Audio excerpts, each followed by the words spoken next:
নমস্কার বন্ধুরা, রিনাজ হোমলি কিচেনে সকলকে স্বাগত। আজ শেয়ার করব মাখানার পায়েস বা মাখানার ক্ষীর। আশা করছি আপনাদের খুব ভালো লাগবে। পুরো ভিডিওটা দেখার অনুরোধ রইল। এই মাখানার পায়েস বানানোর জন্য আমি এখানে 1 লিটার দুধ ভালো করে জাল দিয়ে নিয়েছি। দুধটাকে খুব ভালো করে ফুটিয়ে আমি বেশ কিছুটা শুকিয়ে নেব। দুধটা বেশ ঘন মতন করে জাল দিয়ে নিতে হবে। দুধটা খুব ঘন হয়ে গেছে। এখন আমি দুধটাকে নামিয়ে রেখে দিচ্ছি। আর একটা কড়াই গরম করে নিলাম। এর মধ্যে দিয়ে দিচ্ছি 1/2 চামচ মতন ঘি। ঘিটা গরম হয়ে গেলে এর মধ্যে আমি এই যে এখানে 1/2 চামচ করে কাজু আর আমন্ড নিয়েছি। আমন্ড আর কাজুটাকে আমি একটু ছোট ছোট করে টুকরো করে নিয়েছি। এগুলো ভাজা করে নিচ্ছি। এগুলো একটু ভাজা হয়ে গেলে এর মধ্যে 1 চামচ মতো কিশমিশ দিয়ে দিলাম। কিশমিশটাকেও ভেজে নেব। কিশমিশটা আমি আগে থাকতে ধুয়ে রেখেছিলাম। গ্যাসের ফ্লেম অফ করে দিয়েছি। এবার এই কাজু কিশমিশ আমন্ডগুলোকে তুলে রেখে দিচ্ছি। এবার এই যে অল্প একটু ঘি আছে এর মধ্যেই আমি মাখানাগুলোকে ভেজে নেব। আমি 2 কাপ মাখানা নিয়েছি। মাখানাটাকে আমি 4 থেকে 5 মিনিট ভালো করে ভেজে নেব যাতে মুচমুচে হয়ে যায়। আপনারা তো চালের পায়েস, সাবুর পায়েস, অনেক রকম পায়েস খেয়েছেন। একবার এই মাখানার পায়েসটা বানিয়ে দেখবেন, খেতে খুব ভালো লাগে। তা এখানে এটা আমার ভাজা হয়ে গেছে। তারপর ঠান্ডা করে নিয়েছি। বেশ মুচমুচে করেই ভাজতে হবে। তারপর একটা গ্রাইন্ডার জারের মধ্যে নিয়ে নিলাম। এগুলোকে আমি আধা ভাঙা মতো করে গুঁড়ো করে নেব। একদম মিহি গুঁড়ো করবেন না, এই রকম আধা ভাঙা করে নিতে হবে। আর এর মধ্যে যেগুলো বড় বড় টুকরো আছে সেগুলোকে আমি সাজানোর জন্য রেখে দেব।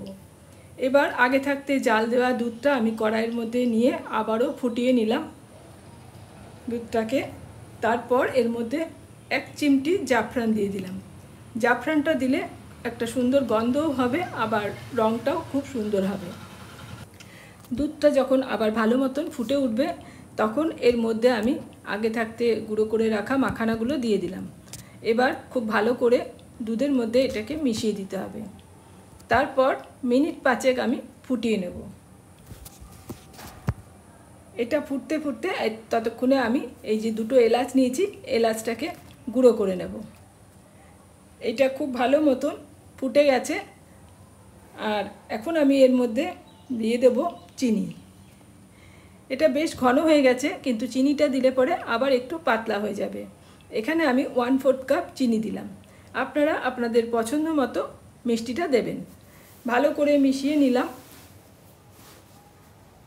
আর এখন ওই কাজু কিশমিশ আমন্ড ভাজাটা দিয়ে দিলাম, আর গুঁড়ো করে রাখা এলাচটাও দিয়ে দিলাম। সব কিছু ভালো করে মিশিয়ে নিলাম। আরও মিনিট খানেক সময় আমি এটাকে ফুটিয়ে নেব।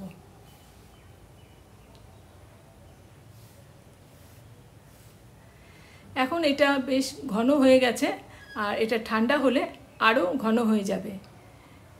তাই এই রকম ঘন অবস্থাতেই আমি গ্যাসের ফ্লেমটাকে অফ করে দিলাম আর এটাকে ঠান্ডা হতে দিলাম।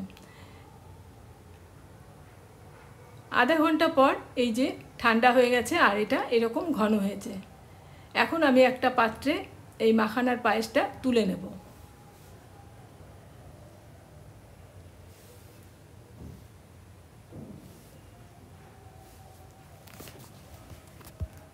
এটা একটু ঠান্ডা অবস্থায় খেতে খুব ভালো লাগে। আর আমি পুরোটা বাটিতে তুলে নিলাম, দেখেই বুঝতে পারছেন কতটা সুন্দর হয়েছে। আর ওপর থেকে আমি একটু এই কাজু কিশমিশ আর মাখানা দিয়ে সাজিয়ে নেব। আমার আজকের এই মাখানার পায়েস বা ক্ষীর আপনাদের যদি ভালো লেগে থাকে তাহলে অবশ্যই একটা লাইক দেবেন। আর আমার চ্যানেলটা সাবস্ক্রাইব করা না থাকলে চ্যানেল সাবস্ক্রাইব করে পাশে থাকা অল বাটনটা প্রেস করে রাখবেন। পরবর্তী ভিডিওর নোটিফিকেশন আপনার কাছে চলে যাবে। আজ এখানে শেষ করছি। আবারও চলে আসব অন্য কোনো রেসিপি নিয়ে। এতক্ষণ আমার সাথে থেকে ভিডিওটা দেখার জন্য অসংখ্য ধন্যবাদ।